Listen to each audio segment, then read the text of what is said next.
அந்த கருத்து அடிப்படையில் வந்து பொய் அப்படின்றது சீமானுக்கு நல்லா தெரியும். பொய் தான் பேசுகிறோன்னு தெரிஞ்சும் பொய்யை கூச்சப்படாமல் பேசுகிற நபர்களில், அயோக்கியத்தனமான சிந்தனை உள்ள மனிதர்களில் வெளிப்படையாக வந்து தமிழ்நாட்டில் தமிழர்களில் சிலர் விலை போவார்கள் என்பது வரலாற்று ரீதியாக உண்மை.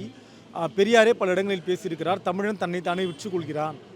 விற்கிறதுன்னு முடிவானவன் நல்ல விலைக்கு விற்றா பரவாயில்லையே, ரொம்ப இவ்வளோ ஒரு கேவலமான ஒரு குறைந்த விலைக்கு விற்கணுமான்னு சொல்லுவாங்க. அந்த மாதிரி தன்னைத்தானே விற்பனை செய்து கொள்ளக்கூடிய மனிதர்களில் மிக மோசமான ஒரு மனிதனாக இருப்பதற்கு கூட தகுதியற்ற ஒரு நபராக பார்க்கக்கூடிய ஒரு நபர் தான் சீமான். மனிதத்தன்மை என்பது சொன்னபடி செய்வது அல்லது சொன்ன செயலை காப்பாற்றுவது, இதுதான் மனிதனுடைய இயல்பு.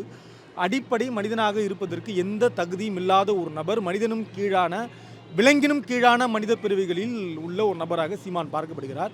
சீமான் ஆதாரம் கேட்கிறார். ஆதாரம் கேட்கிற சீமானை பார்த்து நாம் கேட்பது, நீ கேட்கிற ஆதாரம் உன்னிடத்தில் என்ன இருக்குது? நீ இப்போ ஆதாரம் எங்களை கேட்குற, அப்போ நீ என்ன ஆதாரத்தை வச்சு பேசுனன்னு கேட்டால் அங்கே அதுக்கு சீமானிடம் பதில் இல்லை.